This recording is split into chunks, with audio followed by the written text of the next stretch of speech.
a little more raw. Good player. Welsh good born, player. isn't he? Yes.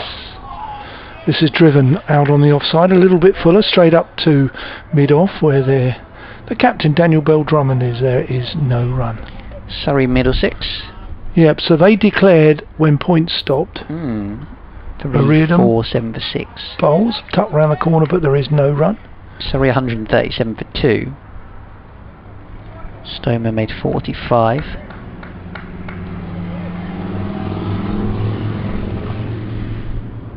O'Riordan bowls. This is swept, and I think he's been bowled round his legs. He is where he's been previously playing a lap shot where he let the ball onto the bat. This time he's actually played the shot, missed it, and it's gone behind his legs. He's covered far too much space by going over to the off stump and allowed the ball onto leg stump. If you miss the sweep, you should normally get hit on the pads, and which unfortunately in this case hasn't saved Varane Chopra. He's been bowled by O'Riordan, and O'Riordan's first wicket, he's got 1 for 20, and Chopra goes bowled O'Riordan for 41, and the score 120 for 2. I wasn't sure if Chopra actually dragged it onto the stumps. Really? As he sort of went to try and play that lap sweep, whether it kind of hit the under edge of the bat and he's ended up putting it onto leg stump.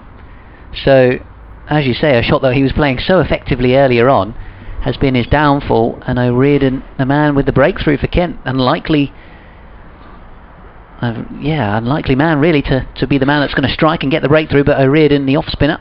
Well, he was almost, for me, he was trying to play a sweep shot, as opposed to getting down, leaving the bat there and allowing it to reflect from it. And well, I think he's probably contributed to his own downfall there. Very sad. He played really well for his 41, was it? 120 for 3 now. So Wesley was the second wicket down. He was adjudged LBW, if I remember rightly. No, he was caught at slip. Yes, just slightly trying to force the ball. Disappointing dismissal. Maybe those 2 second and third wickets were slightly disappointing, but it brings to the crease for me the debutant today, Feroz Kushi, right-handed batsman, amazing potential, thought very highly of. He's got 3 men round the bat now with the leg slip there as well. This time O'Riordan bowls and he plays off the back foot, does Feroz Kushi. He'll have nerves. He won't have batted like this too often, as Essex remain under pressure at the end of the over, and it's 120 for 3.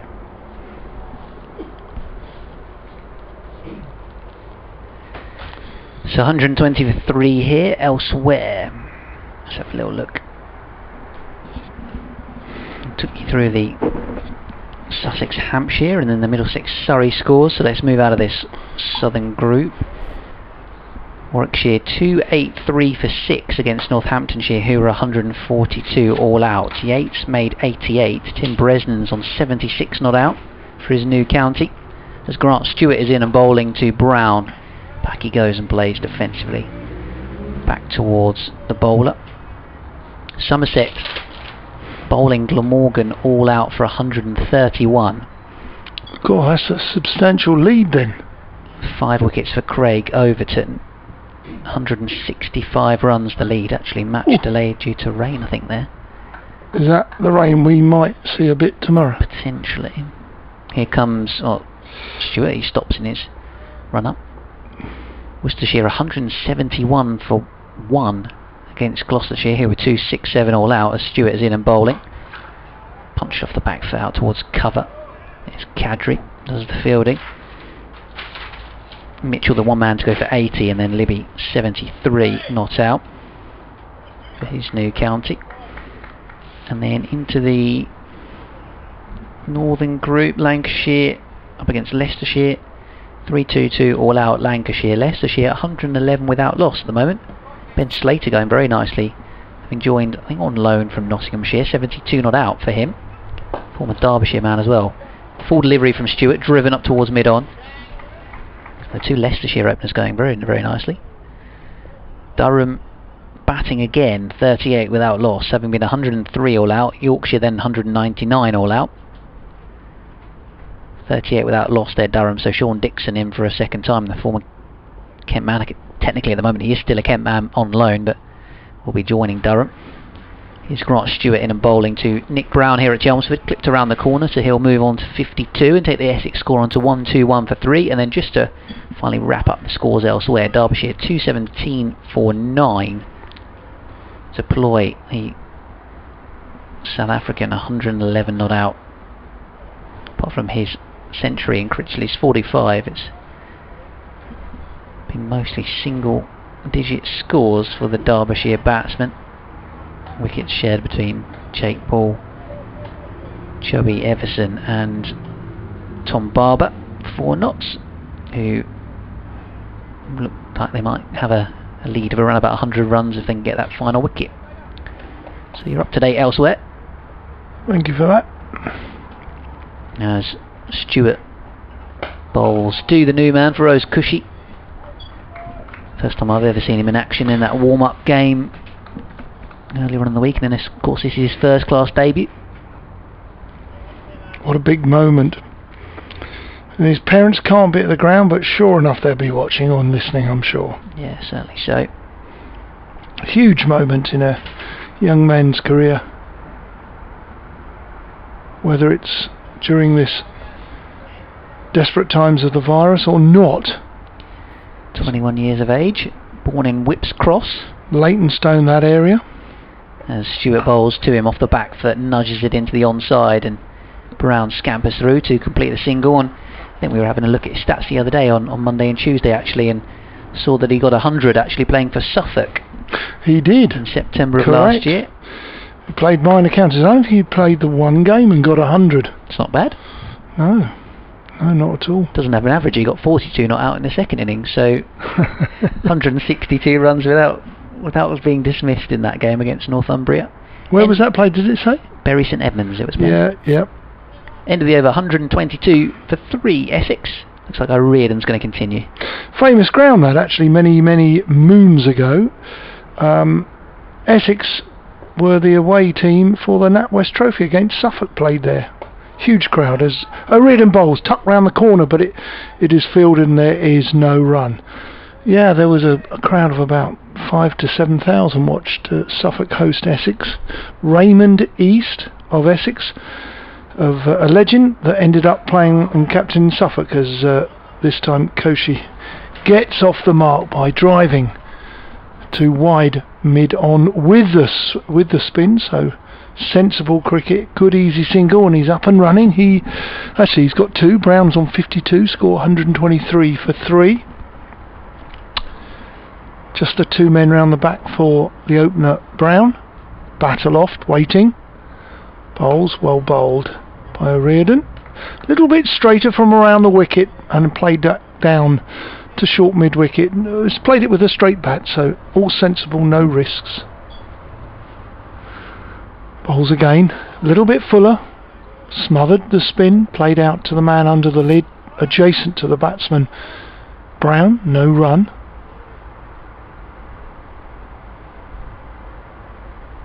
O'Riordan again bowls, outside off stump, turns further away, well taken by the keeper Robinson, no run, left alone by Brown.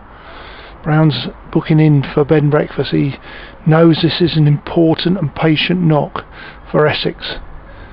Brown, bigger stride, just a little hint of turn, tries to smother it, end of the over. Brown on 52, Kushi on debut on 2, and the score is 123 for 3. Sounds like it was an entertaining British Grand Prix today. Oh, a first of a couple. I won't give too much away. I think people don't like it when you read out the Grand Prix scores. They try and, or the result, they try and watch it later in the day or record it. Do you like your Formula 1? I mean, I haven't really watched it, to be honest, for years. Ever since they took it off terrestrial TV, I've kind of stopped watching it in truth. But trying to get back into it with some of the younger drivers and the the talented field that they've got this year. With Grant Stewart continuing. In and bowling to Feroz Kushi, who lets this one go through. Grant to Stewart Robinson. Looks like a bit of a shoulder bowler. Some similarity to one of your former players, Matt Coles, for me. Grant Stewart? Yeah, a bit of a shoulder bowler, maybe not as thick set, but he's not... Similar kind of build, I know what you mean. with a, not a totally slingy action, but not necessarily 12 o'clock. Big shoulder bowler. We were talking about him yesterday, actually, Matt Coles, as Grant Stewart bowls and Cushy on the front foot, because his Essex contract up at the end of last season and without a county this year, after being on loan at Northants for a bit last summer. I thought he was a good cricketer. Gee, I'd have loved to have had his ability. Yeah, he could really hit the ball hard as well as bowl a heavy ball. As Stewart is in, pushed away out towards point, or slipped from Matt Milnes, but won't be punished. I actually spoke to, as well as speaking to Asif Iqbal and John Shepherd, we had a good chat with Rob Key. He's just got a book out, and he was looking back on his Kent career as well, and actually asked him about Matt Coles, and because they used to do these funny lip sync videos, and so I was actually asking him a bit of a jovial question, but he was talking about him and saying how he'd stand up mid-off or mid-on or whatever it was, and basically just tell him what ball to bowl next ball. He'd be like, right, bouncer, and he'd bowl a quick bouncer, Yorker. He'd do it. Forward comes Cushy, length ball. Basically, Rob Key would tell him every ball what to bowl, and he would do it and could do it. And yeah, had a lot of nice things to say about him. Sad from, I think, Rob's point of view that it hasn't quite worked out for Matt, because I think he invested a lot in him really, and then he said he's the sort of bloke as well, Matt Coles, that if you got stuck on the motorway and your car broke down in the middle of the night, he'd come and rescue you. That kind of guy. Yeah. Always looking to please. And yep. Here comes Grant Stewart from the far end as we watch on from the river end of the ground, and Cushy just feeling for that one, stretching for it off the back foot outside the off stump. Now, I'd like to see Nick Brown go down the wicket and say, hey, don't worry, it's not like in the indoor school where you can play through the line. Just work hard here, just play the situation. Don't do anything daft, don't go big, because if you get out, the door's open again. We need a good partnership. In once more, Stewart, short ball to Cushy, bouncer, and he bobs underneath it, no harm to that. End of the over 123 for 3 here, Essex, Kent, 387, that was a maiden as well from Grant Stewart. BBC Essex, I'm off to do an update for BBC Radio Kent as well. I'll leave you with Don Topley. Thank you, Ben. Well,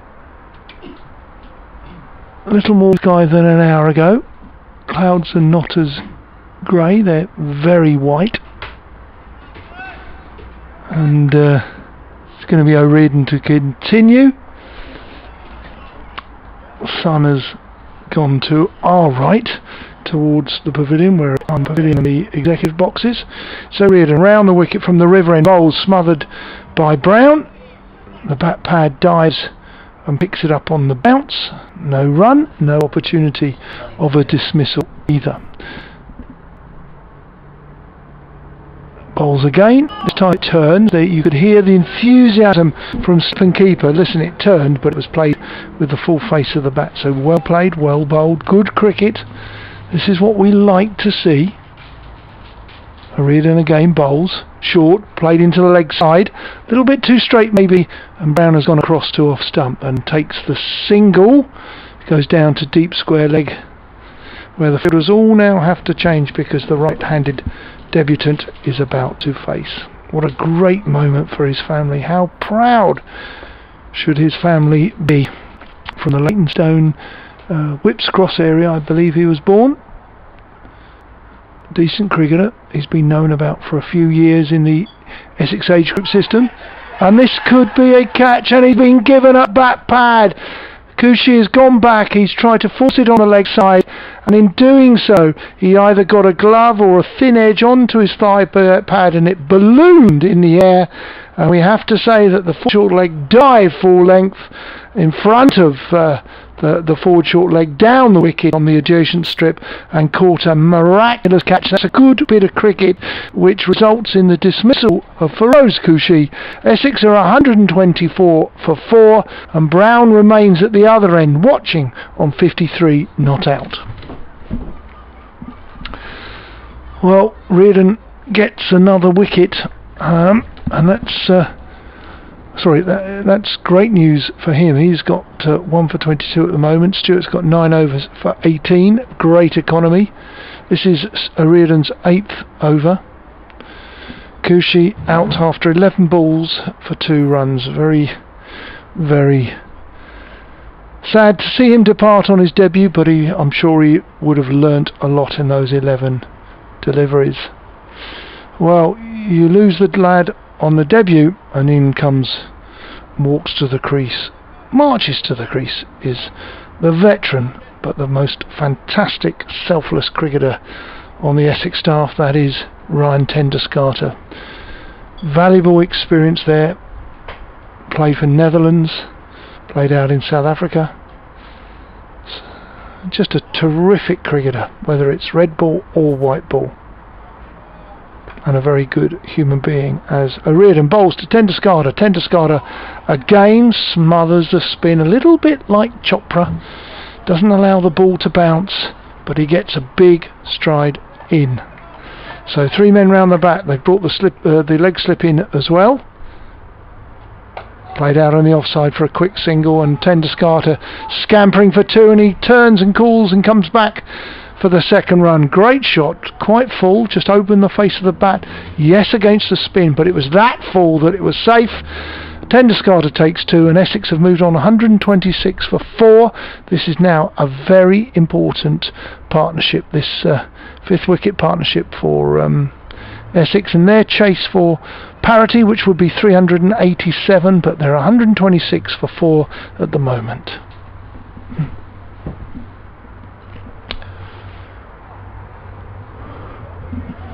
Stewart's going to continue. He's at the crease, at the Hayes close end, bowling to the left-handed opener. He bowls, comes forward, does Brown, and plays it back to the bowler on his follow-through. He's just really conscious of playing straight on this wicket. He's not interested in working the ball. He probably feels that he's in, but he's not going to take any risk because he knows the county needs him to stay there, however long it takes. He's just got to get close to parity. So he's ready. A slip in the gully awaiting, and Stewart's in, a bouncer, and Brown ducks. Goes down the leg side. There is no run. There is a man back on the hook. There's one under the Tom Pier stand, and there's one at the pavilion stairs. They're waiting there in case he takes him on. We are playing slightly over off centre towards the pavilion, so the biggest boundary would be the one towards the flats or the old hospital side opposite the pavilion. A couple of seagulls passing by, as this time it's driven down the ground. It was quite a foolish ball. Brown drives it back at the bowler, who parries it to one of his colleagues to pick up. Good shot, good ball, but no result.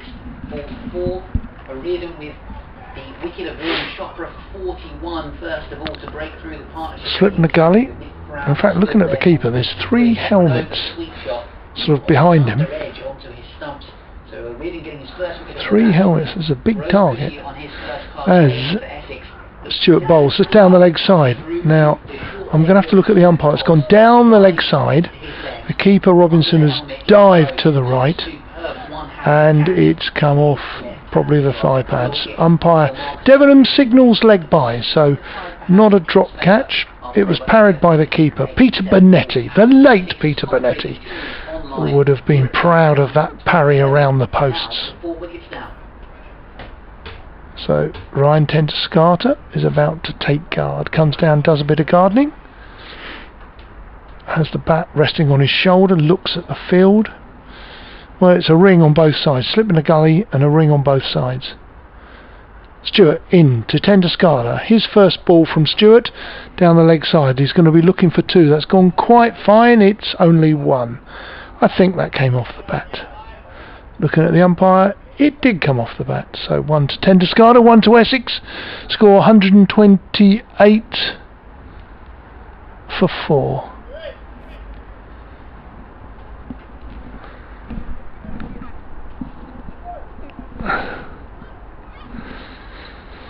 Stewart turns, throws the ball from one hand to the other, coming down from the Hayes Close end. He bowls to Brown. Brown ducks through to the keeper. Better bouncer. End of the over.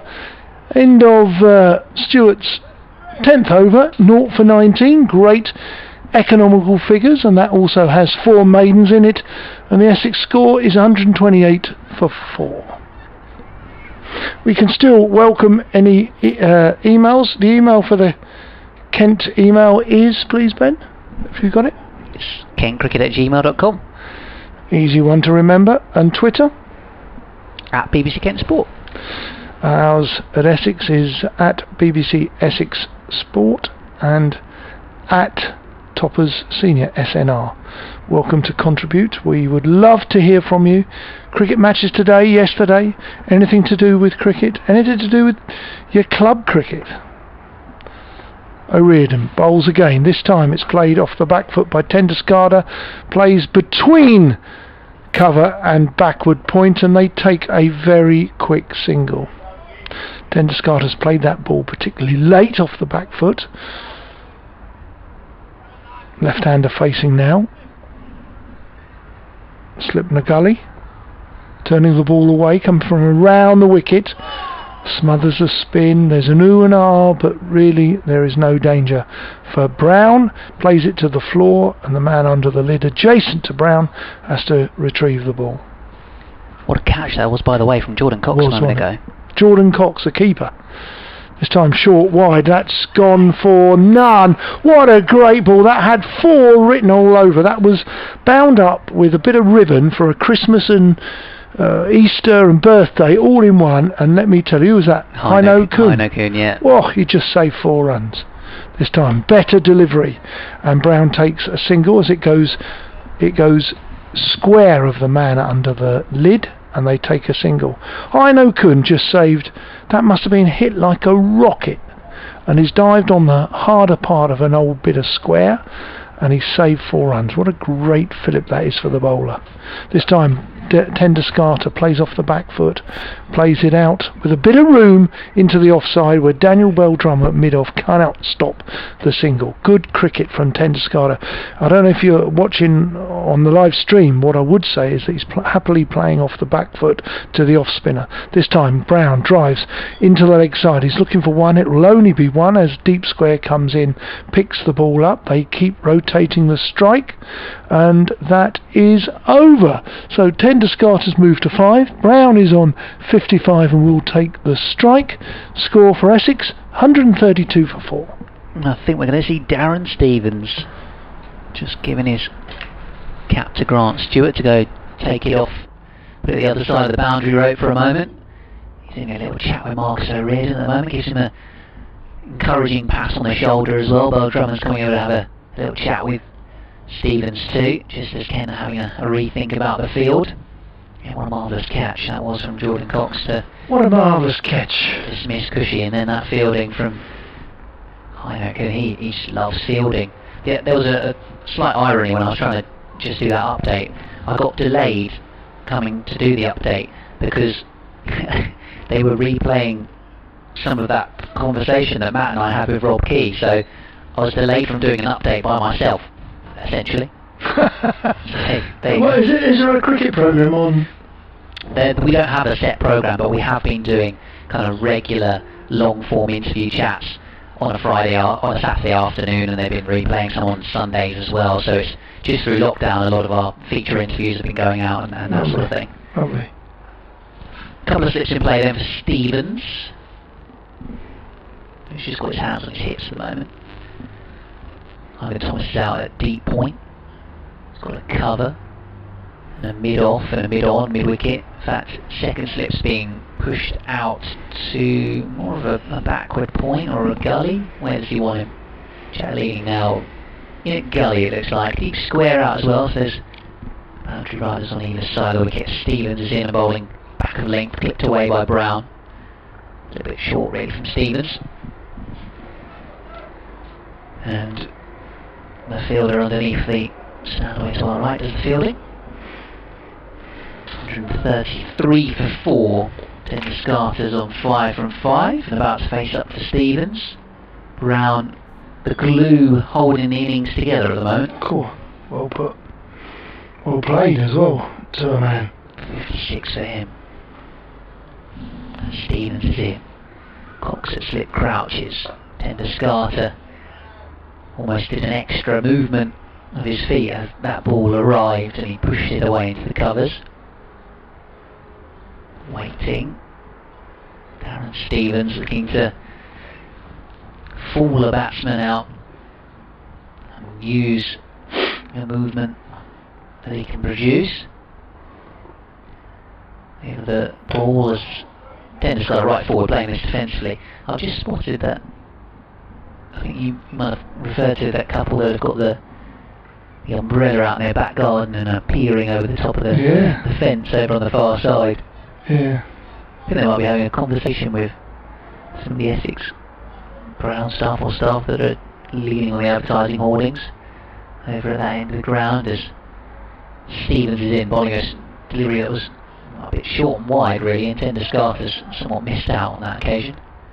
Under edge of the cut shot into the offside. Now I do know one of those maisonettes, the garden has an elevated far part of the garden, so you know they've got their own little terrace. So I think that could be the one. As you said, they've got a nice little umbrella out, probably having a nice glass of Pimm's. Stevens in. Soft hands, quick run into the offside. There's a chance for a run out here as Mills throws the stumps down. There's a big shout for LBW. Shake of the head from the umpire immediately. It was a direct hit though. Nick Brown had to hurry. Ollie Robinson just looking at the umpire as if, are you sure? Who fielded that? It was Matt Mills at point. It was a risky single. Top draw piece of fielding. We've seen two wonderful pieces of athletic fielding in the last 2 overs. The catch. Did you say it was Kuhn? No. Who was the fielder under the lid? Cox. Cox, that's right. And then we've just seen Mills with that piece of fielding. What a wonderful piece of fielding to hit the stumps on off balance. Stevens into Brown, drives out towards Kadri at cover. Some good dynamic fielding from Kent. Wow, that is super. That'll jeer up the bowlers. You know, when you see fielding like that, and you saw the dive as well by Heino Kuhn saving the 4.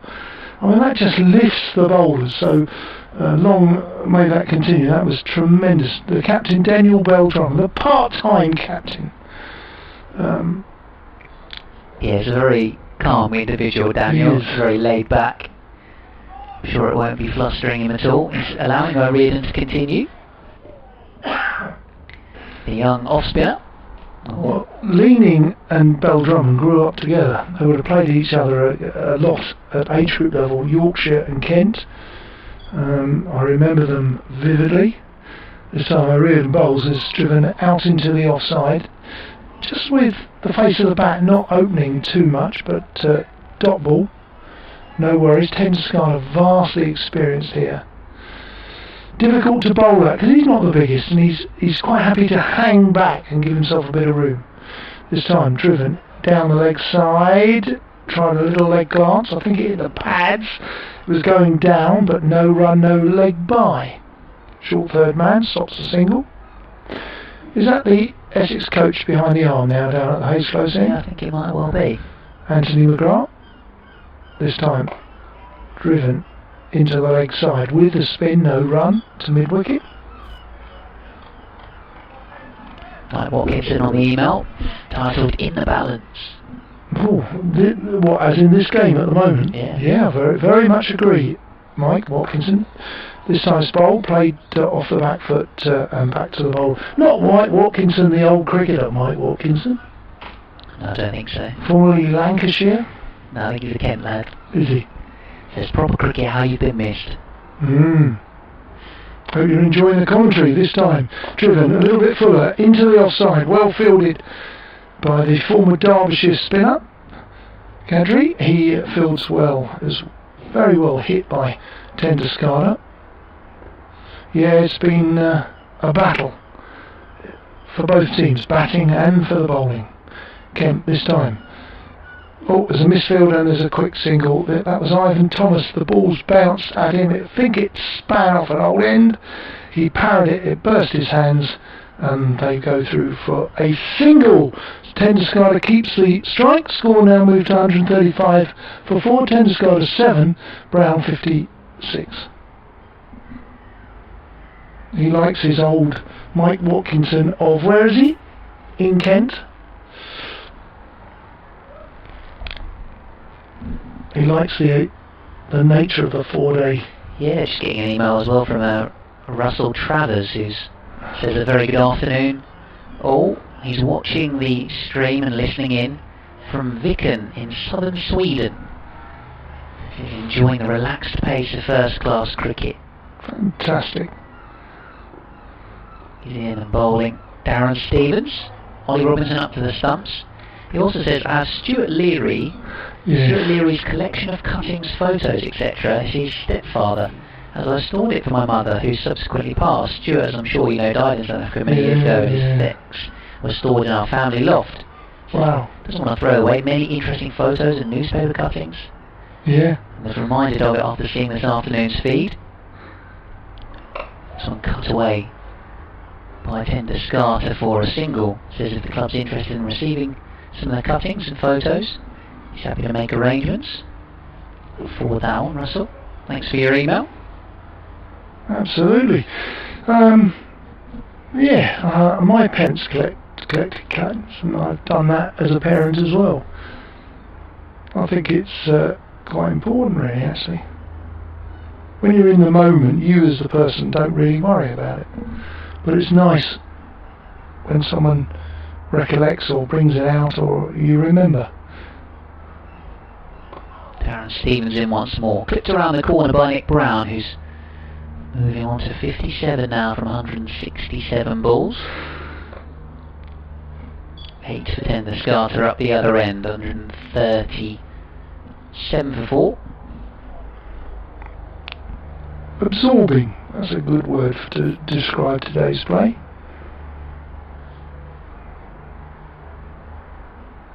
We haven't seen 6s, 4s and loads of wickets. Not been like that at all. Stevens again. Tenderscarta turns it away into the onside. Like you say, it's been one for the purist and the real fan of this form of the game. The little nuances and the individual battles going on. And well, Kent haven't allowed Essex to get away. It's all a patience game. It really has. Yep. In again, Stevens, bit of an outside edge from Tenderscarta, but play with soft hands. Diving effort from Jack leaning at gully. Milnes goes round and collects. Tenderscarta gets a single for it. Stevens still has a delivery remaining in this over. After this one, we've got 18 overs still to play, so we're looking pretty good to finish at 6 o'clock. I was saying to Glenn Spelly yesterday, actually, it's amazing that now we've got to bowl 90 overs, set amount of overs in the day, as Stevens is in. Forward comes Brown and defends, and despite all the various stoppages that we've had for hand sanitisers we brought out for the players, etc., been doing pretty well for timings, so it shows that they can go on with it and bowl their overs nice and quickly when they want to. These kind of cricketers. End of the over, 138 for 4. Yes. Shouldn't really lose overs in the day, even at Test cricket. I find that Test frustrating. Go far too slowly, don't they? Frustrating. I think there was a poll with one of the monthly cricketing magazines saying, should they be fined? Should we just finish the overs off? Should we... Yeah, just finish them. Finish them off if you can. I would like to see a run penalty. Mm. Okay? Yeah. Is that controversial? No, I think that What's wrong? the more immediate let's just say England bowled their overs slowly. Yeah. And they are 3 overs short. I would like to see something like an 8-run penalty per over. So in the morning, the Team B would have 24 more runs to their total as a penalty. Or you just finish him off if the conditions are What alright. about if it's dark? Kadri bowls off the back foot into the offside, no run. Yeah, I guess you can't keep going. Yeah, you can't guess what the weather conditions will be. Kadri, by the way, replacing O'Riordan at this end.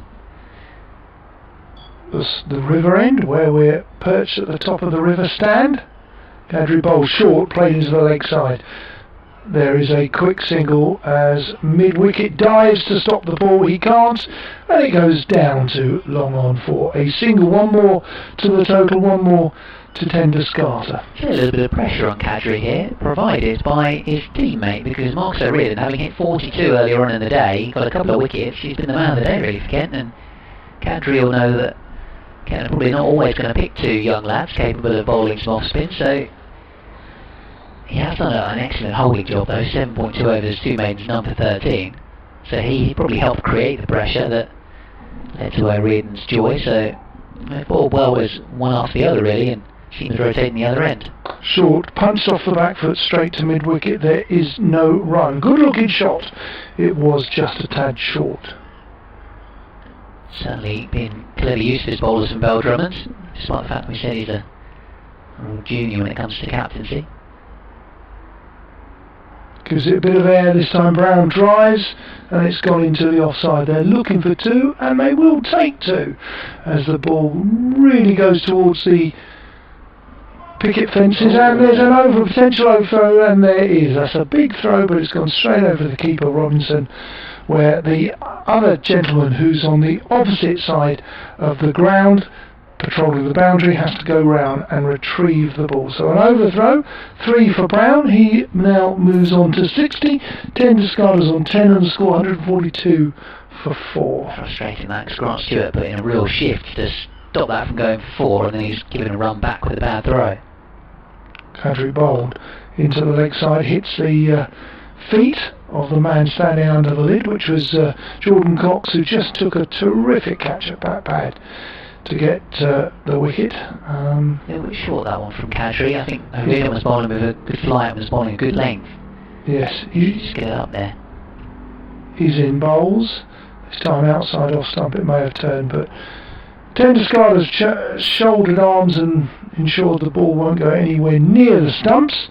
It's the end of the over, and the score is 142 for 4 as we yet take another one of the sanitising breaks, is it called?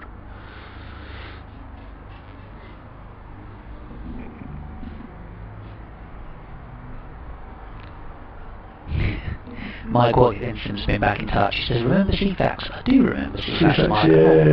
Yeah. Remember looking at the scores at the end of the day on CFAX, you know. That was on in the dressing room all the time in my era. 300s? Was it 340 for cricket? Yeah, that's right. 2 was football. Correct. 2 was cricket. See, I thought you remember it, Mike. Yeah. Anyway, Mike says, I remember walking into the dining room one day to be greeted by my dear old long dead dad. There was a lot of capital letters there in that email. With, I see you scored another 50. He turned around and said, eh? And then on the CFAX, yeah, but I bet M. Watkinson isn't. Yes, he is a Mike. So I always took an interest in him after that. But he is much older than Don. He is as much older than Don as Don is older than I, which means we're all pushing 50 from the wrong side, Mike says. Yeah. I can see 60. But CFAX in our era in the 80s and 90s. Yeah. Obviously you can't have phones. We didn't really have phones in those days. CFAX was on. We'd be watching the test match or whatever, and then Brian Hardy would know which game was on which page, because obviously we would be going for the championship, and he would say, oh no, do you see that, he's got another 100, do you see he's got 4 wickets today, what's happening at Derby, what's happening at Gloucester? So we used to monitor, all of us as players, we were educated to keep an eye on that.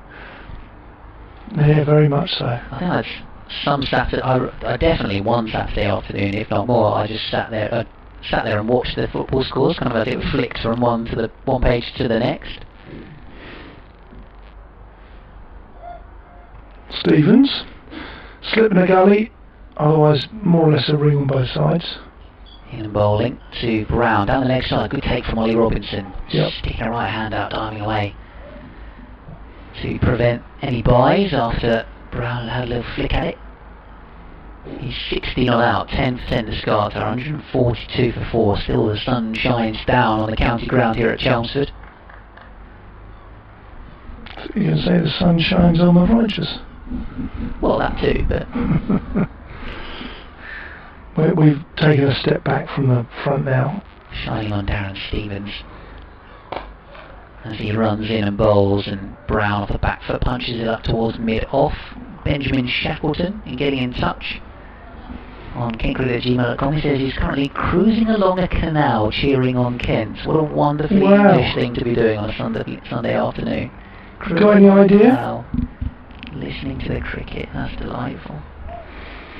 I wonder whereabouts are they, if you can get back in touch. Benjamin, whereabouts are you on the canal? Stevens is in.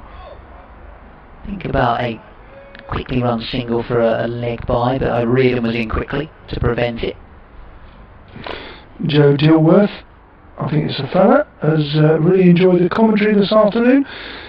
Thanks for the compliment, Joe. He's a keen Essex supporter in London. And Alan Yates has come back to us. He's another avid Essex supporter. He's got exclamation marks with "We are struggling." Turned away into the onside here by Brown. And another tweet, Felix says, "Hi from Germany, good coverage, keeping the fingers crossed for Kent. Dad was born in Margate before moving to Germany." Lovely to hear from you. Gosh, you remember Dreamland in Margate when I was a youngster? There's always something going on with Dreamland, isn't it? Is it still going? I think so, yeah. Yeah. Darren Stevens aborts his next delivery. We used to go to a beach called, as a youngster, I'm talking about the age of 8, 9, 10, Minnis Bay. Birchington, Minnis Bay, yeah. You know? Yeah, I know Birchington, I don't know Minnis Bay. We had a family that lived that way. Stevens bowls, big drive from Brown, but straight to Bell Drummond. It was a bit of a shot at the stumps actually. Mark O'Riordan backing it up. One delivery remaining in the over. Because there was Ramsgate and you had Pegwell Bay, and I don't know, I'm trying to think here. I remember travelling by hovercraft from Pegwell Bay. Oh, really? Does that ring a bell to you? Or are you too young? I remember going on hovercraft to Isle of Wight. Do you know there used to be a big hovercraft centre at Pegwell Bay? Stevens bowls, forward comes Brown and plays defensively, back down the pitch, end of the over. Essex here, 142 for 4 on BBC Essex, and I'm going to nip off to do an update for BBC Radio Kent. Thanks, Ben.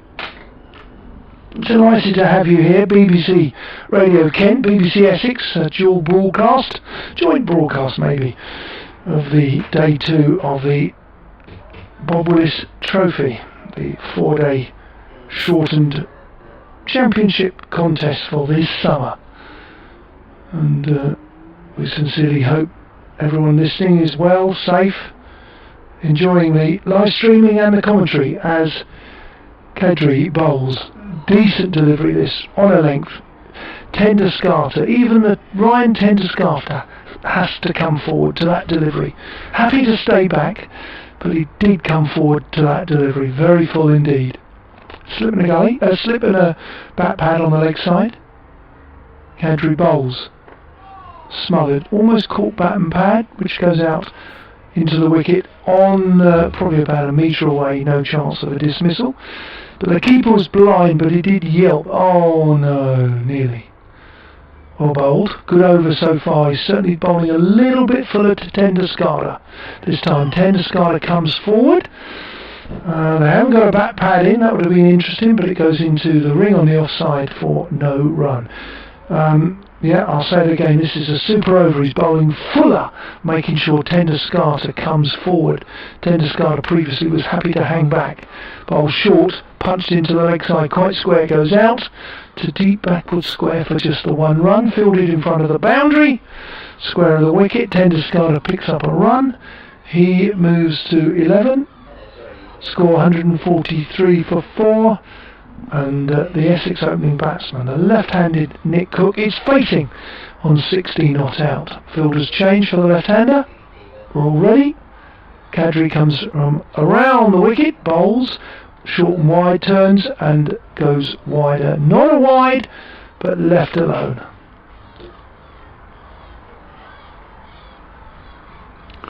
Bathed in sunshine. The shadows are starting to get a little longer.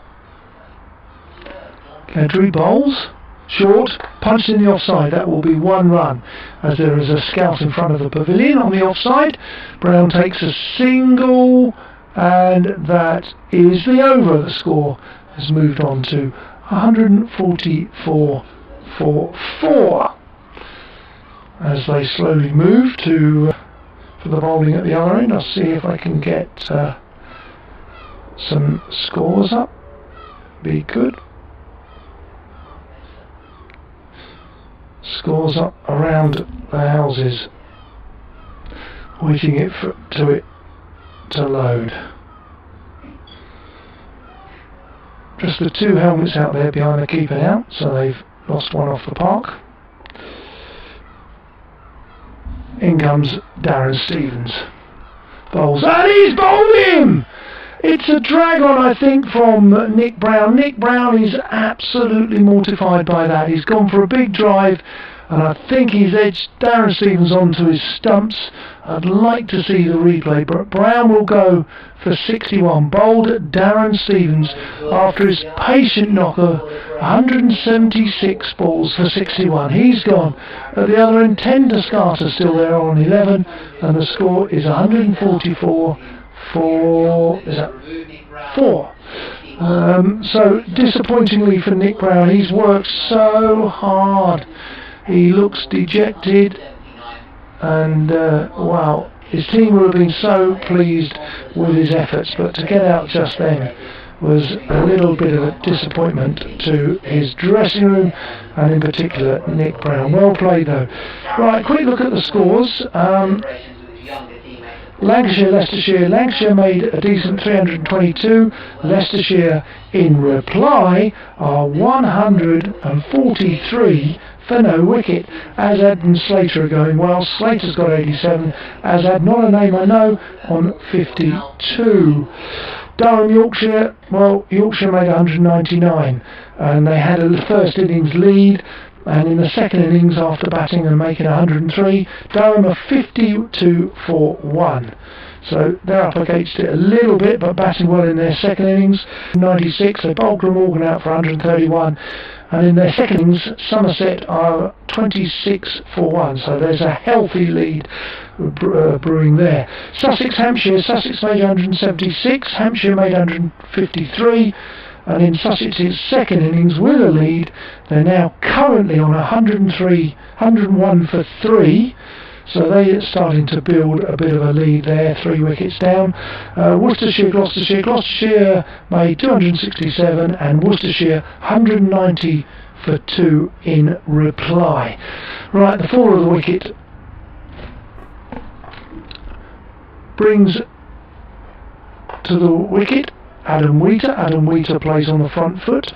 Darren Stevens bowls, and it's played into the offside where the gully third slip goes to retrieve the ball. So the wicket falls, 5 wickets down. The 5th wicket was just now. It was the anchor, the glue that was Nick Brown. He went bold, dragging the ball on from Darren Stevens, who was 2 for 30. Having got Wesley earlier in the day. Wheater plays on the front foot into the offside, no run. And this, you had a tweeter not long ago, very important passage of play, this to the end of the evening. Essex lose wickets, then Kent get into the ascendancy. If Essex can just bat sensibly, maybe not score many runs, they've got to get close or parity. Stevens in, coming down from the Hayes close end, bowls. There's an LBW shout, sort of, but no, it's a player miss. And he's standing up and he whipped the bails off. We're blinded up here at fine third man, but a good piece of keeping by Robinson. Stevens bowling well now, isn't he? And I don't know what you thought, Dom, but I was trying to describe that celebration a moment ago on my update. They were all sort of giving each other little kicks instead of high fives, which they're not allowed to do at the moment, I guess. They were boots touch. Yeah, Darren Stevens just showing an example of what we've long heard from the Kent dressing room. Stevens in, that's another good ball. Player missed twice now, Wheater. Yeah, the guys in the Kent dressing room, if they're ever asked about Darren Stevens, they'll say I think Sam Billings once said he has the maturity of a 16-year-old, and he's the youngest kid in the dressing room. And the fact that he was doing those little kick celebrations with like Robinson and Cox and all the 21-year-olds in the team just shows the youthful exuberance and the fact that he's still young at heart, Darren Stevens. Stevens in, driven into the off leg side, where Wheater collects his first couple of runs, goes out to the end, well, mid-wicket, about 20 yards short of the boundary, over the quickening grass that is the netting area. So end of the over, end of an eventful over for Kent County Cricket Club. Essex, in reply to the first innings total after winning the toss, Kent are 387, and Essex in reply are 146 for 5. Looks like Cadry's going to continue. So Daniel Bell-Drummond, keeping with the tactic of bowling spin from the river end of the ground and rotating his seam a bit from the other, seems to have worked this afternoon. They've managed to get some breakthroughs, and their patience has managed to bear fruit. Here's Cadry, and Tenderscarta looking to try and pad him away. Sticks his left leg and the big pad out towards the ball to protect his stumps and try and knock the ball away. Through it went to Ollie Robinson. Some sort of helicopter just flying overhead as Cadry again with a slip and a short leg in and bowls Tenderscarta. This time he's forward and playing a forward defensive shot with the bat just tucked in right next to his pad. Point and cover mid off, deepish mid on, short mid wicket. Man at back with a square leg and a man on a deep square leg boundary for Hamidullah Cadry. Just drags his length back a touch and Tenderscarta punches it back to the bowler. Picks up one bounce and is followed through. Glorious sunshine. Always is in Essex. 10 past 5, but it feels like the middle of a summer's day at the moment.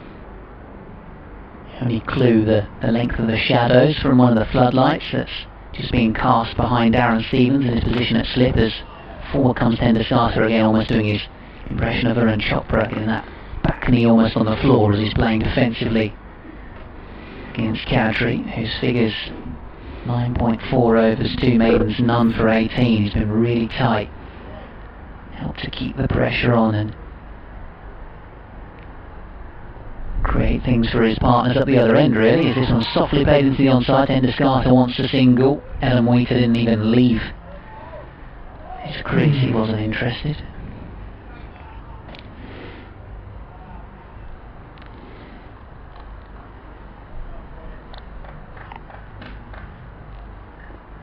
Once again Cadry just pauses and can't quite see at the moment because he's bowling away from us. He fires it in towards the toes. It's jammed out towards back with a square leg end of the over. Cadry with a maiden, 10 overs, 3 maidens, none for 18. One of the things that Cadry does when he walks into the crease, he holds the ball with both hands, then only as he goes into his action does he almost pull the two apart and uses that front arm. Why do you, I mean, it's interesting. What's quite good about that, he may have an arm ball. Obviously you hold an arm ball differently to how you hold an off spinner. and you can sometimes pick up little signs, so he probably does that to ensure the batsman doesn't have any idea or any giveaway of what might happen. Stevens, 3 slips, keeper standing up as well, man at backward point, cover, extra cover, mid-wicket catching and mid-on. This time Stevens bowls straight and tight. Ball was played by Wheater into the onside, no run, safe. Keep playing straight should be the order for the Essex batsman. It's hard work, really has been hard work to bat, because Kent have been disciplined. They've bowled a lot of maidens, they've bowled very straight at the stumps all day. And Essex have got to be patient and also concentrate. Stevens is in, bowls. This is on the front foot for Wheater, plays it back to the bowler, dot ball. Yeah, 3 slips at the moment. Cox, Coonan leaning. Robinson, as you say, up to the stumps with the helmet on at the moment, his cap tucked in behind his trousers. Ivan Thomas, who's been sparsely used so far, down at fine leg, O'Riordan at mid-wicket. Earl Drummond at mid-on. Stevens turns. He's in, bowls, plays it into the leg side, no run. I've just noticed, and I don't know if you talked about it yesterday, the county cricket ground here at Chelmsford has new lights. Yeah, they're very fancy. We didn't talk about it. No, well, they're very posh though. Yeah, I'm trying to think, is there 4 or 5? I'll have a lean out there in a minute. Is there one behind us? I don't know. There's definitely 4 we can see. Stevens in, the ball's gets the edge, goes to second slip, but it bounces short of the man, so well short. No runs and no drop catches.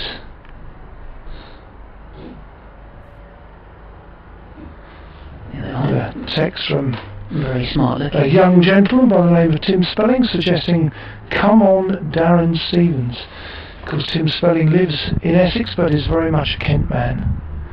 Darren Stevens in, bowls, played into the offside for 1. Just the singles, it goes quite a straight square of the wicket, so it's in the gap where backward point cannot stop the single. 1 run to Essex, the score moves to 147 for 5. Did you count? No, I think there's 4. I can't see one behind I that. thought there used to be. I can't quite see if there's another one. 5. No, I think you're right. 4. Did they used to have 5? I can't remember. I think they did have 5. They've only got 4 floodlights. Darren Stevens in, bowls. Tenderscarta plays on the front foot with the full face of the bat, and there is no run, but it is the end of the over. Essex are on 147 for 5 in reply to Kent's 387. So Essex technically are still 240 runs adrift. 200 to avoid the follow-on these days, isn't 200, it, yeah. So I don't think, unless there's a bit of a collapse and a flurry of wickets, that's not going to be a problem. Wheater and Tenderscarta just having a bit of a chat. Meanwhile, Hono Kuhn and Daniel Bell Drummond having a bit of a chat. Good to see Bell Drummond tapping into the experience of the senior players like Stevens and Hono Kuhn. Kadri going to continue here. Lovely man, Daniel Bell Drummond. Very talented sets of sisters, I think. There's many sisters and all very successful. Father was an army officer. Kadri bowls, short ball slapped away, pull stroke out into the leg side boundary. Grant Stewart marauding out there. Daniel would have been pleased with the football result yesterday. He's a gooner. Is he? Yeah, one of those. Likes his NBA basketball as well, that's back too. There's a few do, eh? He and my lad enjoy basketball. Ian and bowls. Forward comes Tenderscarta, plays softly into the offside.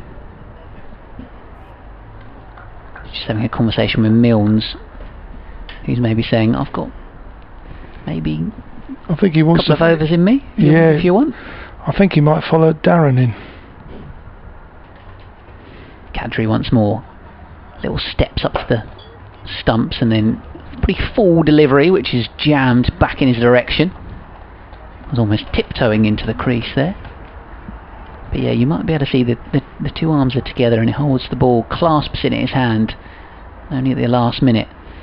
That front arm come up, this is a full toss. It's been smashed down towards Matt Milnes, who's in the deep mid-on position. He's not fully in the long-on role. Sorry, I've just leant on the window there in the commentary box. And Have you? Have you broken it? No, I think it...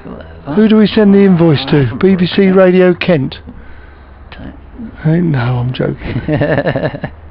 Kadri again.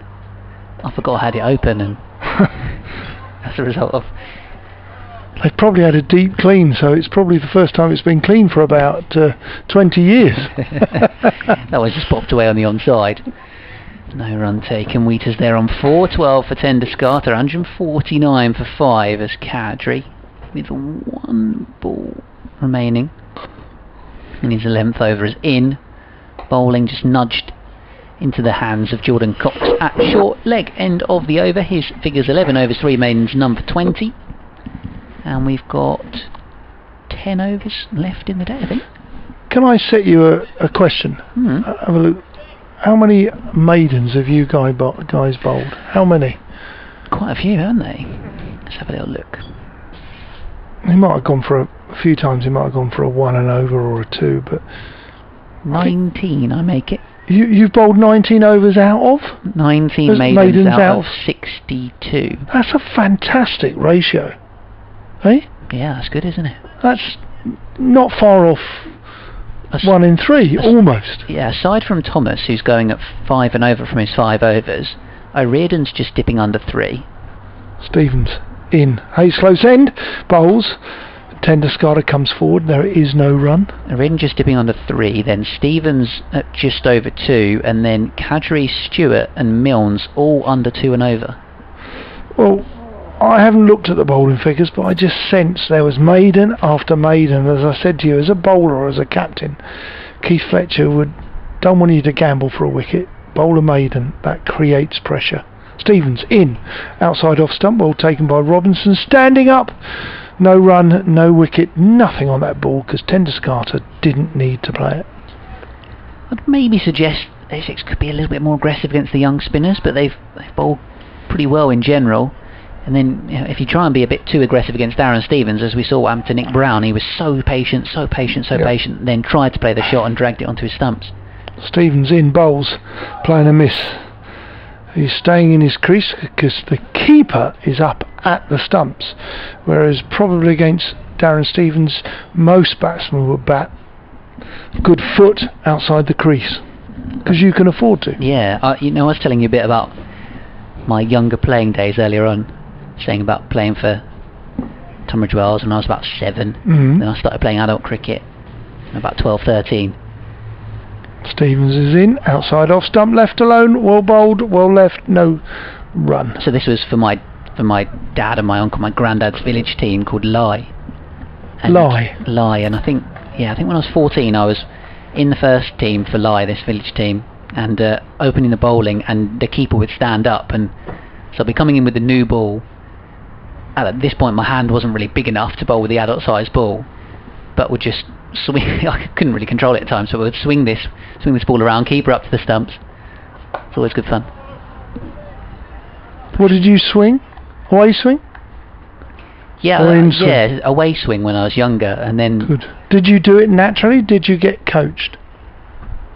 I kind of had a bit of a mixed action, so I kind of did it naturally and then kind of coached in terms of the gripping the ball and that sort of thing.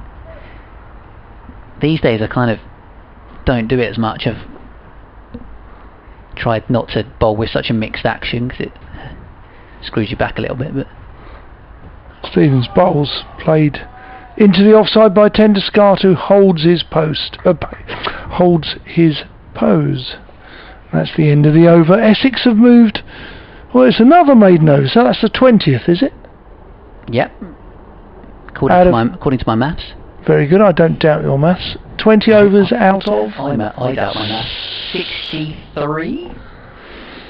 Well, I certainly sense there were many a maiden. And there was, and there has been. Now, overs left in the day. Can you see that? 10. 10 overs left. Mills is certainly warming up now in front of us, but it's going to be Kadri. As there's a attempt for a single, and it was Wheater who was involved in a run out, I think.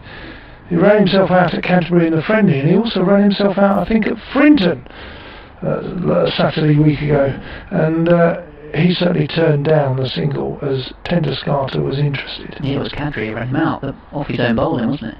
Short pulled, and that's going to go for 4 out to deep mid wicket. That was a genuine long hop. Yeah, it was. Which bowled by a shortish man, and who picked up this pull shot by a short man as well. So those guys were equal to the task, really. Fox was frantically jumping out of the way at short leg there as well, so as not to get thumped by the delivery. Kadri moves in, played into the leg side with a spin to mid wicket. There is no run. Shadows getting increasingly longer. Sure sign that the end is nigh.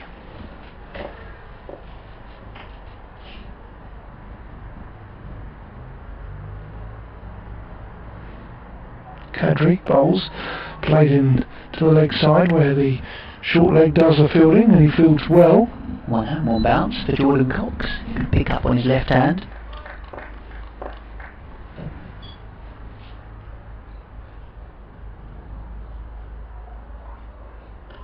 Well, bowl, a bit of bounce there from the small off spinner. Keeper's taken it well. It's bounced probably over off stump. I mean, it was a safe leave from Adam Wheater.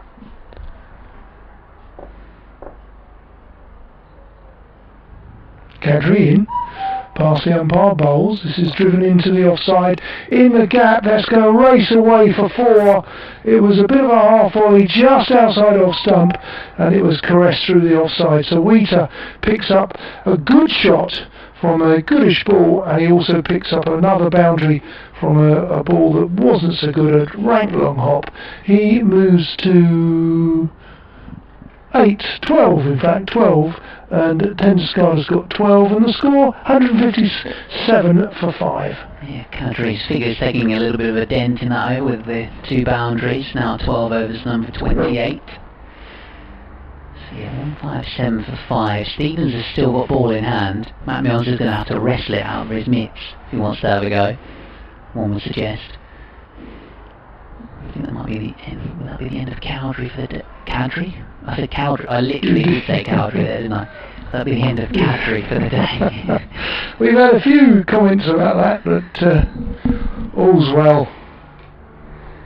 So 3 slips, and they look pretty close as well, I must admit, for Darren Stevens. He's in from the Hayes close end and softly defended by Tenderscarta down the wicket. Yeah, Cox and Coonan leaning. Keeper's about to go stand up as well. Couldn't be much closer to the batsman. Email from Dan in Ipswich, which I'll read out in a moment. Dan from Ipswich? Yeah. In comes Stevens, pushed wide off third slip. Soft hands from Tenderscarta. I think Kadri's going to field that. In the deep. Yes, he does. He says, hope all's well. He says, how have people been coping during the lockdown? What stuff have they been doing to pass the time? My alternative to county cricket is to do the Essex Premier League club grounds. I've never normally had time to do this. Yesterday I was at Brentwood. Impressed with both the club and the townspeople to come and support the club. An extra incentive was the availability of some of the younger Essex staff and ex-Essex players as one is pushed away into the offside who were in action. Presume Kent do the same when not required by Kent on match days. Less so than previously, I think. Last weekend, I think a lot of the Kent players, a lot of the Essex players play for their clubs. Yeah, it doesn't happen as much really these days with the Kent boys. No, Adam Rouse plays a good amount for Sevenoaks Vine, and Dixon and Beldrummond in recent times have played for club sides. This one's a quick run into the covers. Beldrummond does the fielding, good running from Tenderscarta, who just dabbed it and ran into the offside. But it doesn't really happen as much as it used to be honest.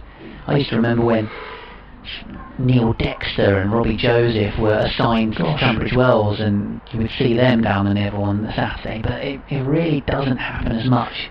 Stevens has played a little bit when he hasn't been, he's been out of the white ball team. But yeah, it really doesn't happen as much as it used to be honest. The Essex boys are a bit split. You've got the Essex Premier League in majority of Essex, but in the north of Essex, some of the lads choose to go and play in the East Anglian Premier, whether that's Cambridge, Suffolk, Norfolk, and North Essex. Ian bowling always on keep slow from Darren Stevens. It's smacked into Ollie Robinson's shins. Keep with the leg guards on. I'm going to gamble here on day 2 and actually say, if Kent could, I don't think they would invite the follow-on, because I think they will be worried that maybe on day 4 this is going to behave a bit differently. We are seeing at the day 2 that the ball's just starting to be up and down. Stevens in, 4 comes Wheater. Bradders.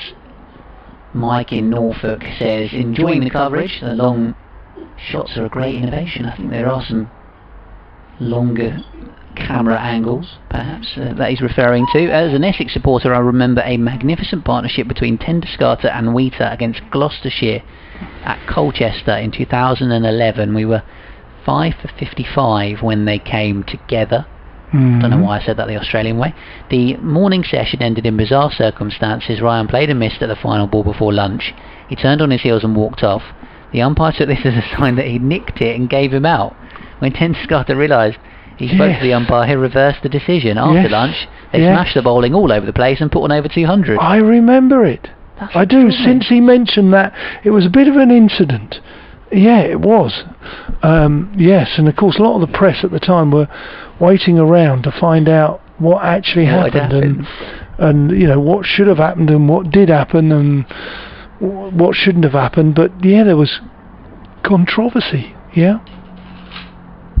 Well, I mean, in my mind, if he didn't nick it, hopefully you somehow managed to get to the right decision. They got to the right decision at the end, if I remember rightly. Change of bowling? Yeah, Marcus O'Riordan's coming back on, Kadri off. Yeah, I think as tight as Kadri has been up until that last over, maybe just say Marcus O'Riordan has shaded it in terms of the 2 off spinners. 2 for 29. Slip and a bat pad facing Tenderscarta. Plays off the back foot, no run. Keeper comes in front of the wicket to collect the ball. Milnes is warming up. I think he's going to have the last few over down the Hayes close end. I think you're right. He deserves it as well because he bowled well earlier today. Milnes. This time short, played off the back foot, played into the offside by Tenderscarta, no run. Good pace from O'Riordan. He's not trying to bowl too quickly, not trying to bowl too flat, giving the ball a chance. I'm just going to do an update for BBC Radio Kent.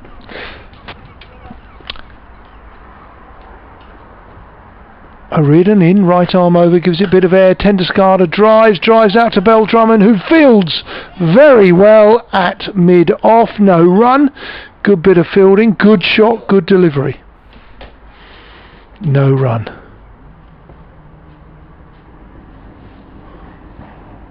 O'Riordan bowls, driven out into the offside to cover. There is no run.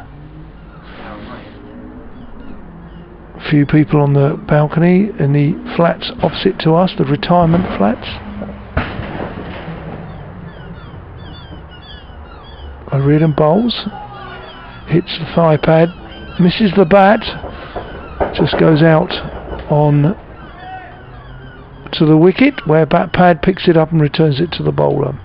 Milnes really exercising hard in front of us. O'Riordan comes in. They're going for a catch down the leg side, but no. Umpire Bainton signals that it hit the thigh pad or the trouser, and it is not out. And calls over. So, interesting over.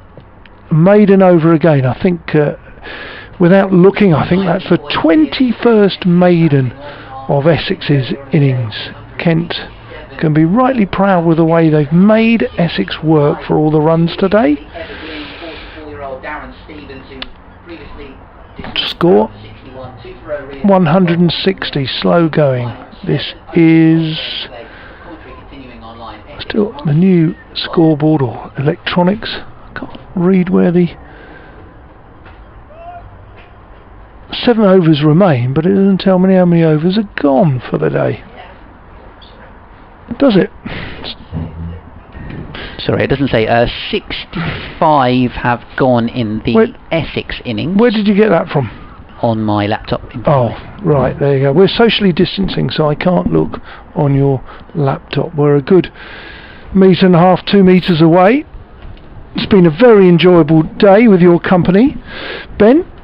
Are you a Ben or Benjamin? Yeah, I mean... Benjamin when you're naughty. Benjamin if my mum had her way. Yeah, I was Donald when my mum was angry. Yeah.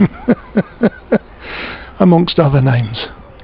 For a while. It Milnes? Yeah, I mean for a while I kept it up, but then just got tired of telling people the other to correct them, to be honest. Ben Watts is nice and short for the radio anyway. I taught a Ben Watts. Matt Milnes then, as you say, in and bowling and replacing Darren Stevens, a drive from Wheater back down the pitch as he bowls from the Hayes close end of the ground. So if we've got 7 overs remaining, Kent batted for 60. Well, Essex rather have been batting for 65. Trying to do some very bad maths, so it means Kent must have batted for... Did I mention this earlier? Did you have 91 overs in the day yesterday? 26 overs? No, I think we had 90. 90. I thought I don't know why. I thought there was 91. Milnes in. Oh, that one kept beats low. the bat. Yeah, it didn't really bounce, did it? Do we lose 2 overs between the change of innings? I thought it was 3. 3 overs, okay. Hey, So let's say Kent batted for 25 overs earlier on today? Roughly. If you know, let us know. Either on email or Twitter.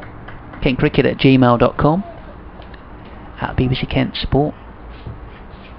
At Toppers Cricket.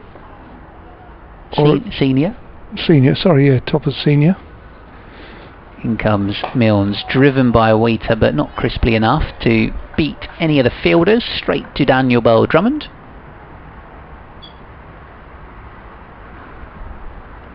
It's all new again, this modern new, and of course we've been doing it close to the 6 hours for the day, probably 5.5 hours now. It's been most enjoyable. It's been a lovely experience being back in the commentary box, talking about the game, commentating about the game we all love. Good to have you along, Don, as Matt Milnes is in and Wheater driving up towards mid-off. Of course, you go home tonight to be replaced. Yeah. We at Essex, it was Glenn yesterday, the boss. Today, myself. Tomorrow is Paul Newton. And for you, who have you got coming up? Yeah, my boss, sports editor Matt Cole, is here for the next couple of days. And then I think Glenn's back in the chair on Tuesday, yeah. Which is the 3rd and final ODI against Ireland. Yeah, true. Milnes in and bowling. Wheater just about getting bat on the ball. I think he might have whacked his pad with his bat there, which excited a few of the Kent fielders for a moment. Tuesday's the 3rd ODI from the Ageas Bowl, but Wednesday the Test cricketers, they return today to Old Trafford, and Wednesday is the first Test against Pakistan. So I publicly said how brilliant the West Indies and Jason Holder and his men were in coming over, and I'd also like to say the same to Pakistan.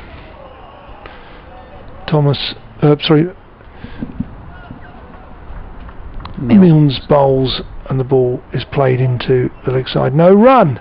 Sorry, I just got distracted slightly by an email because Simon saying Dover won the Kent League in the 80s. I think we were talking about the 80s earlier. Yes, we were. And he said they had Eldin Baptiste, who was assigned to them. Yeah. Justin Langer. Wow, did he? As in the Justin Langer. I looked it up. And he did. Yeah, Is that right? I think so. Well, that's a nuggety opening batsman if there ever was one. If he bats through in club cricket, you're going to get a decent total. How old Was it Eldine Baptiste and Justin Langer in the same side? Yeah, so Justin Langer would have been... Because clubs, sometimes leagues don't allow that. This is O'Riordan bowls. It's driven by Tenderscarta straight back at the bowler on his follow-through, collects well, and there is no run. Langer would have been young. He'd have been 16, 17. O'Riordan bowls. This time played off the back foot by Tenderscarta into mid-wicket for no run. I had no idea Justin Langer played for Dover. No. Thanks for that email. I remember playing at Dover in a second team game and Folkestone in a first team game. This has come off Tenderscarta's pad. He's looked to play it round, then took his hands high and out of the way. It ballooned off his thigh pad to Cox at bat pad. There was no bat on it or glove, so he remains at the crease. Okay, I've got another bit of information. Driven, this time off the front foot. Tenderscarta doesn't get a run. Still, I think there's a ball left, and Bell Drummond does the fielding. There is no run. I found a news article from 2014. Sandwich Town opener Marnus Labuschagne Really? played his way into the Kent Cricket League Premier Division history books.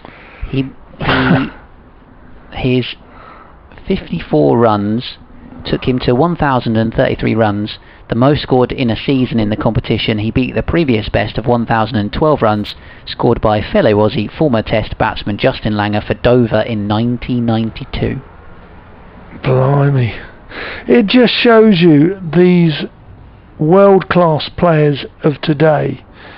You know, they just didn't become. They work their ways through various leagues, like the English pros go off to South Africa, Australia, New Zealand or wherever in the winters, and those kind of guys come over to our shores and enjoy playing club cricket. They probably offer a valuable contribution to the club scene and still do, but obviously they're unknowns whilst they're in the club leagues. But it's great to hear.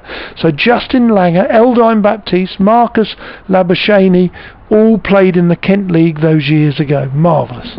I think Marcus Stoinis played a bit for Sevenoaks. Yeah. Steve Smith definitely played for Sevenoaks once upon a time. I think he played somewhere around here as well. Yeah. I think he played in the Surrey League as well, because I think he had a chance to become, inverted commas, English and played for Surrey as a youngster. I think he declined. Okay, I think Marcus Stoinis played Kent 2s, and then Steve Smith played Sevenoaks fine. Just getting my information right. Marvellous. Well, there you go. Looks like Jack Leaning's putting on some extra clobber to send another man in under the helmet. Kent have decided they've got enough time to bowl their overs before 6 o'clock and still have a brief delay while Jack Leaning gets dressed. Where are you guys next week? At home, Canterbury versus Sussex, I think it is. I might be wrong. Let me double check. We welcome Surrey. Yeah, I think it's Sussex with next a vastly depleted bowling attack to Chelmsford. I reckon they're playing on the wicket 2 strips over by the looks of the light green strip. This time it's bowled into the offside, played into the offside. There will be a quick single for Tenderscarta, who is so experienced, who's so good at this situation. It was a decent ball, but he was able to get off strike. And it's Wheater now with 3 men round the back. They've got a silly point in, as Ben Watts suggested. They've gone to get another helmet. I think it's leaning under the lid. This time played off the back foot into the leg side. There is no run. That is over. So the Essex score moves to 161 for 5. Adam Wheater's on 12 and Ryan Tenderscarta's on 16. Yeah, as you say, sorry at the moment without both Currans. Plunkett's injured. Yeah, he is. Morning Walker's not here. True. Yeah. Amler's not here. So their seam attack this week. Yeah. Dunn, both Clarks, and a couple of young lads I've not heard of. The two names of the young lads, was it Taylor? James Taylor. Comes from Derbyshire. Okay, and then Daniel Moriarty. Now, he's a spinner, left-arm spinner. Okay. I don't know if he's got a bit of Australian or South African heritage. Verdi's playing as well, so they've got double spin, but I guess when you've got Jordan Clark and Ricky Clark, basically two-rounders, aren't they? But yeah, Matt Dunn pretty much there. Yeah. Well, that's one of the reasons why they've called upon the services of Jamie Overton, because it is envisaged that the red ball England squad and the white ball England squad will stay different, stay separated. Here comes Matt Milnes bowling to Tenderscarta off the back foot. Which means if you have these COVID reserves, which means you take even more reserves away. So look, it was something I said some time ago that in this Bob Willis Trophy we will see many depleted attacks, and it will affect the quality, but the other side of the coin, or the other cup which is half full, it creates opportunities for guys like Marcus O'Riordan, who's probably been Kent's man of the day. Might not have been playing if the England boys are around. This one's clipped up towards mid-on for a single by Tenderscarta. He moves now to 17, we to 12, Essex 162 for 5. As we tick down the final few overs of the day, 4 after this one, as Milnes with ball in hand, ready to wheel away. It is slightly frustrating when you've got Dan Lawrence sitting on the sidelines. Yeah, not being available because he's in the squad but not actually playing in the test side. As Milnes is in, bounces and is fielded by Heino Kuhn. Kept a little bit low, didn't it? Off the toe end of Wheatley's bat. He's just having a little bit of a look at it. More chalk, please. Yeah, no, that's right. I mean, look, we're in strange times. Yeah. One of the options was to combine counties to keep the strength there. So you could have had a first team Kent and Essex and maybe a second team Kent and Essex. But this is driven beautifully by Wheater, the wicket keeper. He's driven that through extra cover, and that's gone to the executive boxes for 4. That's gone like a rocket. That was genuinely quite full, and he pounced all over it, did Wheater. So he's scored another 4. Wheater moves to 16, Tenderscarta 17, score 166 for 5. I'm not saying that was the way forward, I'm just saying it was an option for this 1 month of playing some strong cricket. But we've decided, and I think it's, in a way, it rewards the members are happy that we're playing. It's just such a pity they're not in the ground. 2 slips to Gully Milnes, clipped away, beautifully played by Adam Wheater. That's going to go for 4. Matt Milnes is annoyed at himself. Just straying a little bit too full, straying on the leg stump. That discipline we saw from Milnes earlier in the day, maybe just guilty of trying a little bit too hard to get a wicket to close the day with, and as a result this over's now gone for 9. Wheater with back-to-back 4s off 31 balls for him, whereas Tenderscarta's been watchful for his 17 off 60. Heino Kuhn's just got his hand up as if to say he wants to make a suggestion to someone. Bill Drummond just waving at Kuhn to say, no, stay there, mate. Kadri's being sent out to deep point. Milnes at the top of his mark. Hayes close. Road end of the ground. Ian and bowling. Back goes Wheater to play defensively. Milnes throws the ball to the wicketkeeper in frustration. End of his over. 3 overs remaining, so it'll be a couple from the river end, and then just 1 more potentially from Milnes at the far end, with Essex 170 for 5. O'Riordan going to continue. What a day it would be for him if he could just sneak out a wicket before the end of the day. Marcus O'Riordan.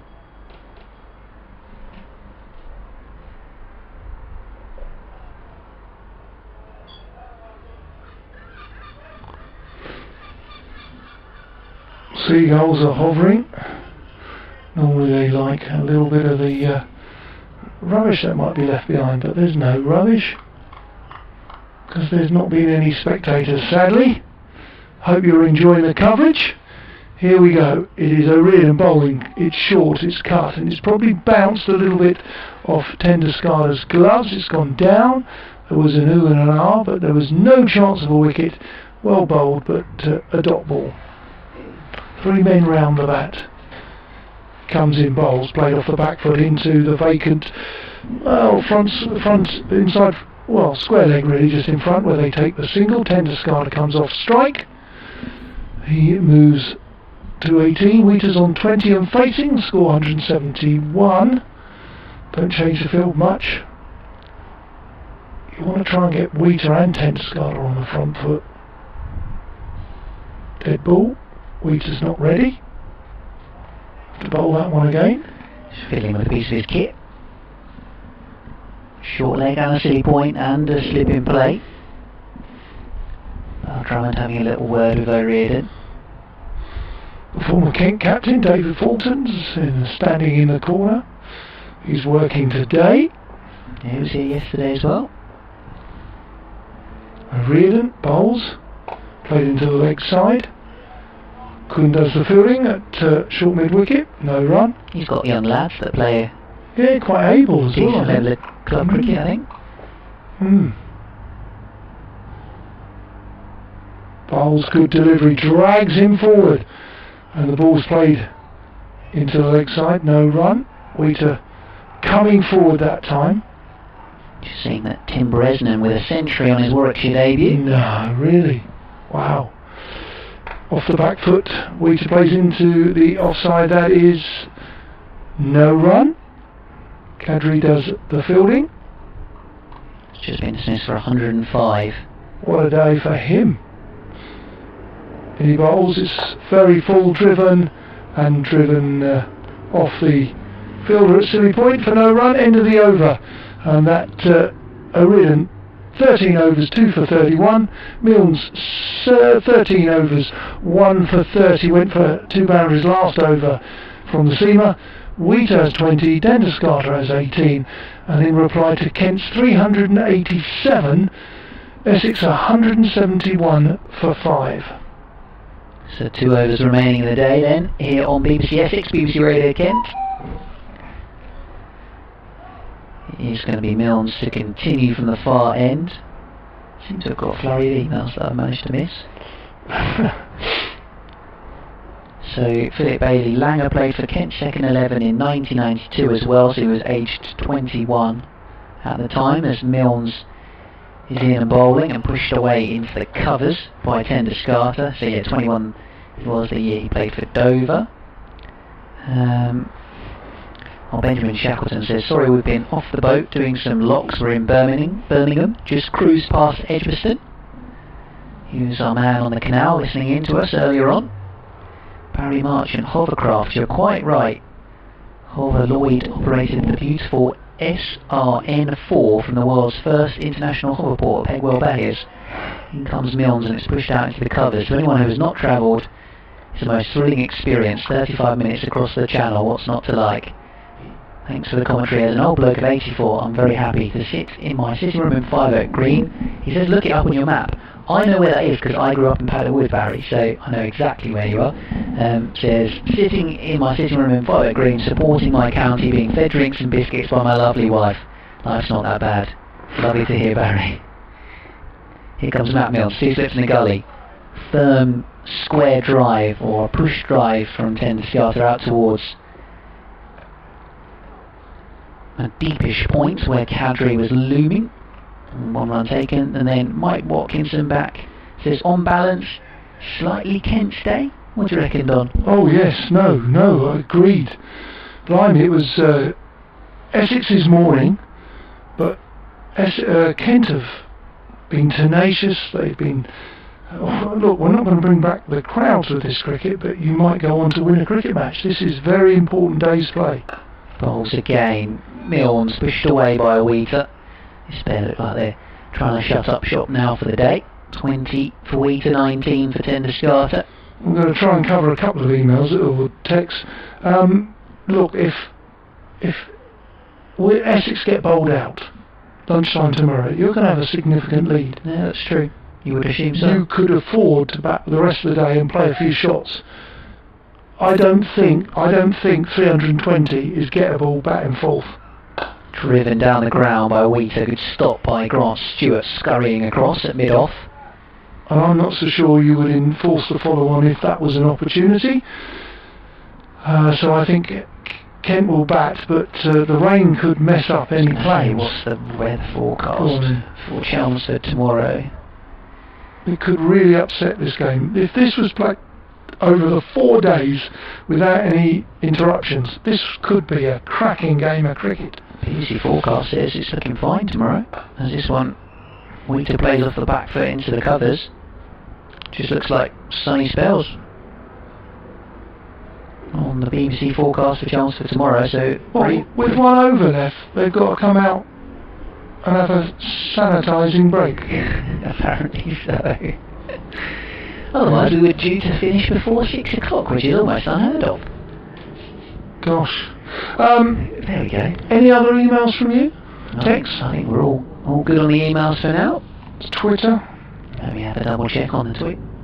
I'm sorry about us not replying to all the tweets, especially from some abroad, but we weren't online as early as we'd have hoped. I think I commented on the bit from Alan Yates, who says we are struggling, !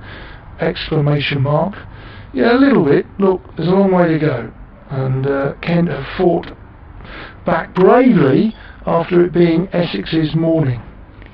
Sean says, I was the sports editor at the Whitstable Times when Justin Langer was at Dover, and then Craig says, I can remember watching, in inverted commas, Kent chase down around 410 to beat Leicestershire. He was watching it on CFAX, of course. He said the last over, they needed about 15, took about 10 excruciating minutes before the result came through. Don't know if this was because there was lots of field changes, or it was just the information coming through on the old CFAX. Yeah, CFAX was a bit slow, but it's all what we had, really. It did the job. It did! Oh, we were glued to it. So Reardon's going to bowl the last over then. Essex 1-7, 2 for 5, slip, short leg, silly point. He comes in and bowls and played into the leg side by Ryan Tenderscarta for no run, finding the field as Essex have most of the game, and being put under pressure by an impressive unit of Kent bowlers today. O'Riordan bowls, again forced off the back foot, typically by Tenderscarta to Sean Heino Kun for no run. Very athletic fielder, Kun. Name me a South African that isn't. This bounces, hits the glove, I think. I think this has come off the glove. We're looking at the umpire. There is 1 run off the bat of Ryan Tenderscarta. Yeah, I think giving it to him off the glove, why not? Yep, interesting. It went down, didn't go up. I was going to say I might have a leg slip in at the moment, and leaning's moved from silly point to that position. There you go. Certainly if the players want to stay on the back foot this time, Wheater can come forward now with confidence, because the man at silly point on the offside has gone to leg slip. Yeah. Have another one in there, go on. Why not? I would. Derek Underwood would have had 4 round the bat. It would just take them 10 minutes to get padded up. O'Riordan bowls has driven into the offside with an open-faced bat. It was wide enough to do so. There's 1. Wheater's come back for the 2nd. Ollie Robinson, the keeper, chased it all the way. Tenderscarta's called for the 3rd to the danger end. 3 runs to Adam Wheater, and the score moves to 176 for 5. Wheater on 23, Tenderscarta on 20. Yeah, Ollie Robinson chased that from the keeper position, and then I said Jordan Cox could keep. He went and did the duty behind the stumps. Moves back to silly point for Tenderscarta, the fielder under the helmet. He's in bowls, comes forward, does Tenderscarta, covers the smother, the spin, plays it back to the bowler, and that is over. They're not taking the bails as yet. Can we have another one? We're going to have an extra over. Fantastic.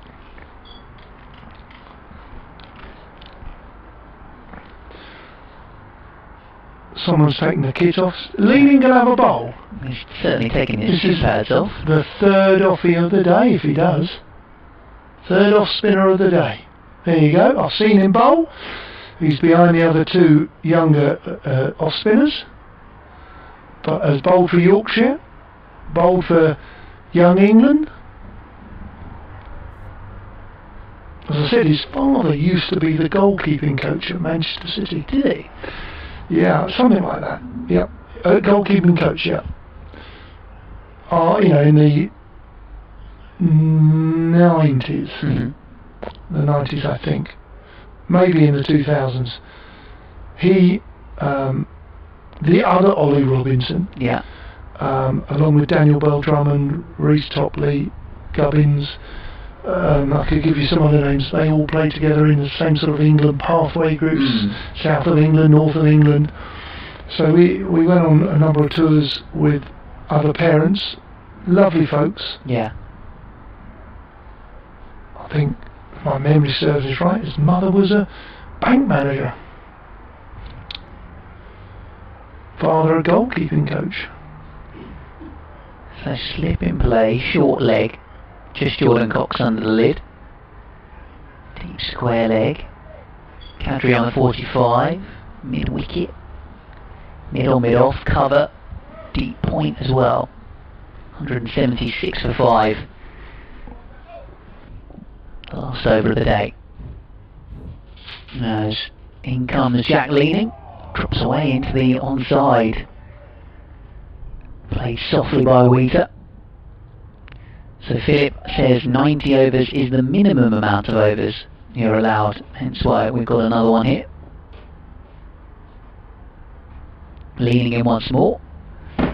Oh, this one bounced a good bit and wasn't too far away from the short leg. It would have had to have been a miraculous catch. He's quite a tall lad. Nice action, nice off-spinners action. Pivots on the front foot, gets through his action.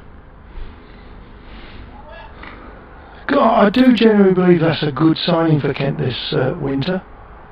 Signing Jack Leaning from Yorkshire. Yeah, runs will be his currency, of course, as he bowls. This one, full delivery, which is blocked out by Wheater up towards mid-on.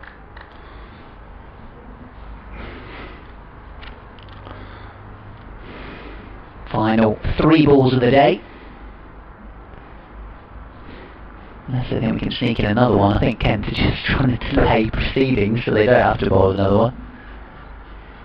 Bell-Drummond's just having a bit of a chat with Coon. Leaning's just waiting for the ball to come his way. Tenderscarta's going to come down and give the pitch a little prod. We all know what's going on here.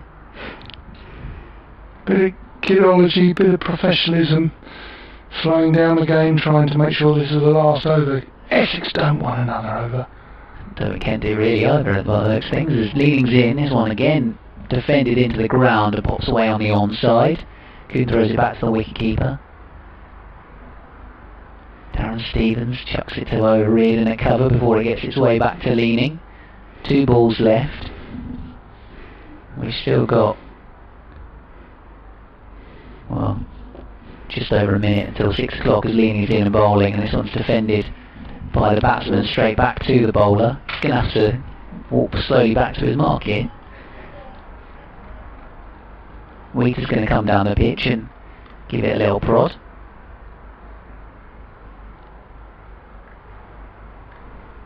Leaning's ready. I think everyone's ready to go home as well. Leaning in and bowling. This one defended down the pitch. Ollie Robinson running. Kent trying to be cheeky and sneak another over in. There's still 30 seconds until 6 o'clock. As long as the umpires are ready, doesn't matter if the bowler or the batsman are not, as long as the umpires are ready, we will continue. And it's Neil Bainton who gets to the stumps, and Ben Debenhams realises he's on the wrong side, so he trots across, but the striking umpire, the bowling umpire, is ready. So play will continue, and it's going to be O'Riordan. All that faffing around in the previous over, and here we are, we're going to bowl another over anyway.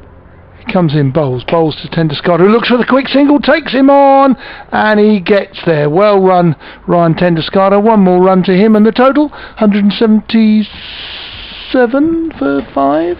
Anyhow, I'll let you take this over, Don. Thanks to everyone for listening in for the last couple of days. Matt Cole will be here for BBC Radio Kent tomorrow. As O'Riordan bowls, plays into the leg side as Wheater looks for a single, but there isn't going to be one because 45 is up, saving the one. Yeah, thank you, Ben. Thank you for your company, and thank you for holding my hand on my first day back at school.